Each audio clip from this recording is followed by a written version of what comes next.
Hey everyone, it's the Snowman with TooLoudTooOldMusic.com. Welcome back to Retro Rock Reviews. And this week we're gonna go from 1983 we did last week. We're gonna go all the way up to 1989. Still keeping it in the 80s one last time before we move on to another decade next time.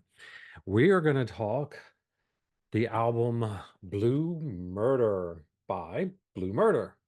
I have a promo copy here. I love it. Still got the hype sticker on the top there. Great shot of the band on the back. Not sure what's up with the pirate thing, but hey, still have the insert. Got lyrics on this side, and then the vinyl right here. Just it's does it say, it doesn't say that it's not for resale. The promo is just the stamp on the back. It's just the regular album that comes with it. But that's not all. I do have a CD. We have the Rock Candy edition, and no extra bonus tracks or anything, but remastered. Um, nice booklet inside with a whole bunch of stories or essay on the whole album and stuff. So those are my copies of it. I actually think I have a cassette sitting over there too, but I'm not going to run and go get it. I doubt in '89 there was an 8-track, but if there was, I'll try to find it. But I seriously doubt it in '89. Anyway, back to the album Blue Murder. Of course, it was started by John Sykes after he was released from the band Whitesnake. He came in after Slide It In was recorded. They remixed his guitars into it for the US version, and then he wrote and recorded the 1987 album, but was let go. And that is a whole show upon itself. We won't even go into that there. So after he was let go from Whitesnake, he gathered up some people. He got Tony Franklin on bass. He was from the firm, and then Carmen Appice, or Appice. I think it's Vinny Appice and Carmen Appice. I think that's how they want to go by. From Vanilla Fudge, from Ozzy, from just you name it, he's been in it. And they formed Blue Murder. They did some demos, sent them off to Geffen, and they signed with Geffen and recorded the album. Producing the album was none other than Bob Rock, and then they had Mike Fraser on mixing. So with those two behind the boards, you're going to get a solid, great sounding album, and we do. So, of course, I mean, you're not going to go wrong with Bob Rock and Mike Fraser. But I think the biggest problem with this album, as far as the success of this album, was that he signed with Geffen. Who else was signed with Geffen? Whitesnake. Whitesnake was the bigger band, and David Coverdale had a lot of influence. So I've heard a lot of stories that David kind of wanted this kind of shut down and didn't want it, out there. And so it didn't get much publicity as it probably should have. It didn't succeed as well as it should have. So he probably should not have signed to Geffen. But I don't know if any of that's true, but that's okay. Still, it's a great band. Uh, I'm gonna go ahead and strut right into the songs, and the first song on the album is Riot. It's got these atmospheric keyboards in it. The bass fills are wonderful. There's this slow build to it, and then it just explodes, and the riot sets in. Sykes' vocals are really great. He's got a great rock and roll vocal style. Fits perfectly with it. But the highlight on this song is definitely Tony Franklin, and he's the highlight throughout this album. Franklin's bass work on this is awesome. He's an incredible bass player, and he's just on this song. He is slamming it home all night long. It's wonderful. The solo is great. I mean, it's Sykes. What are you gonna say? He just releases his fury on his fingertips as they go over the frets. It's awesome. It is a solid opening track and sets the tone for the album. But sadly, that tone kind of disappears quickly with the next song, Sex Child. The name alone doesn't really fly very well today. It's just not politically correct, I guess, to have a song called Sex Child. Um, but it's a pure cock rock song from the '80s. Definitely probably influenced from his former bandmate David Coverdale, who loves cock rock songs. It's just a pure '80 track. I can hear Coverdale's vocal styles in Sykes' voice on this one too. But just not a great song overall. So, not too great out of the gate. We got a fantastic song, then a bad song, but thankfully the ship gets righted with the Valley of the Kings. And I say a ship because, I mean, come on, they look like pirates. I mean, ahoy there, my hearties. It's kind of a silly look, but hey. Anyway, back to the music. It's an epic 8-minute track. It's just epic in styling and length.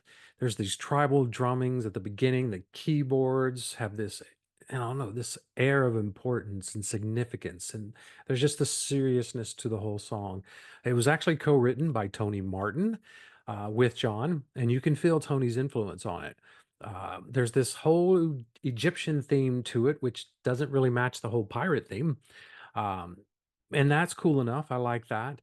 But it's again, it's the musicianship of these three guys that really make these songs work. Tony Franklin's bass skills, I mean, he's just fantastic. Just incredible.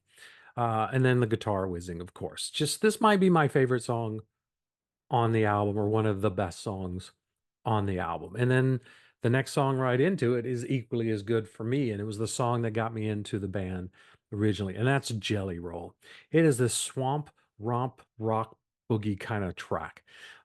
It's bluesy and it's soulful. There's an acoustic element to it.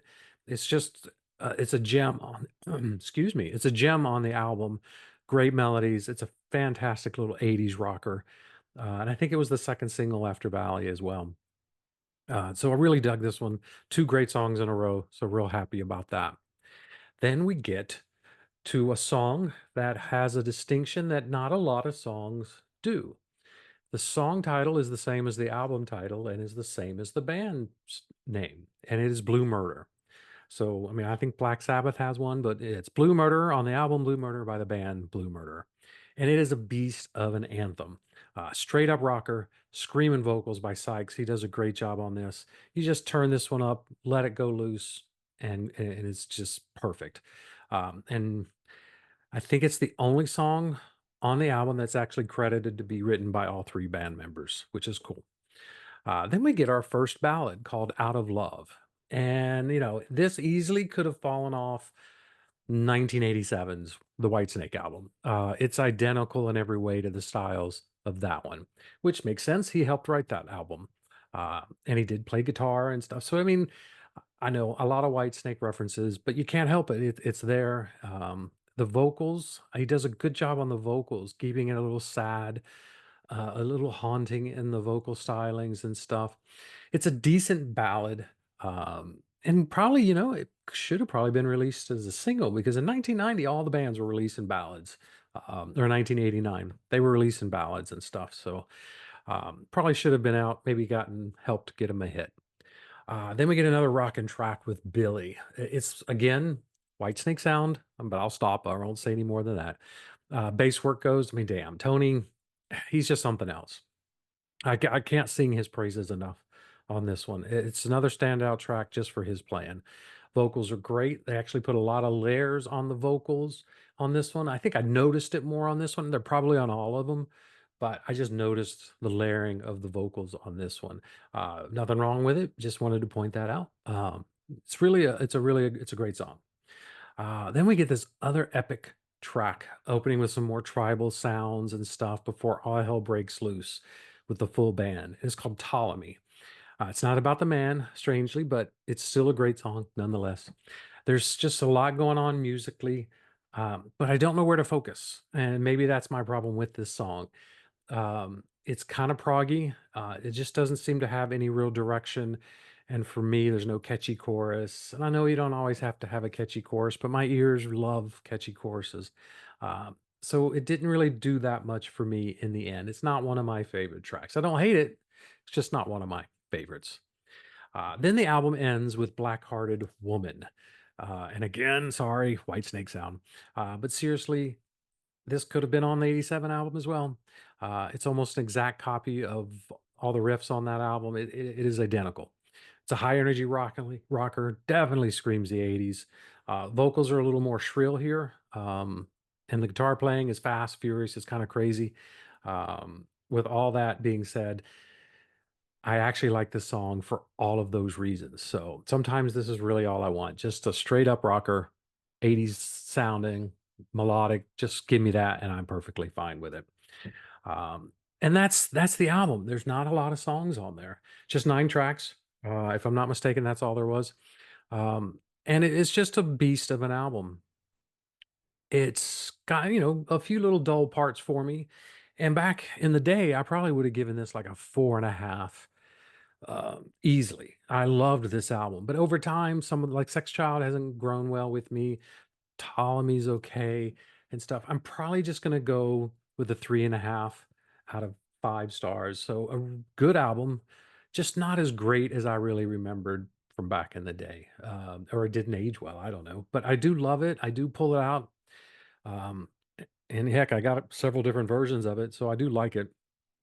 I think this is a great album for Tony Franklin, a big showcase for him. Sykes was great. His guitar playing is always great. So I really can't say enough about that. Carmen's drumming, it was great. He's a fantastic drummer, but nothing stood out for me. Um, and that's probably why I didn't mention him as much throughout. But still, great album. If you get a chance, give it a listen. If you like John Sykes, if you like the Whitesnake sound, there's a lot of that on here. Um, but if you're a Tony Franklin or a Carmen Appice fan, it's worth a listen and checking it out. So that's all I have for you. So thanks for watching this week. Next week, I don't know where we're going to go with it. We might just jump right into the 90s and stuff. I haven't really decided yet, but hopefully you'll like what we bring to you. Thanks for watching. Click like, hit subscribe, leave a comment. We'll get back with you as soon as we can. And thanks again for watching. We'll see you next week on Retro Rock Reviews.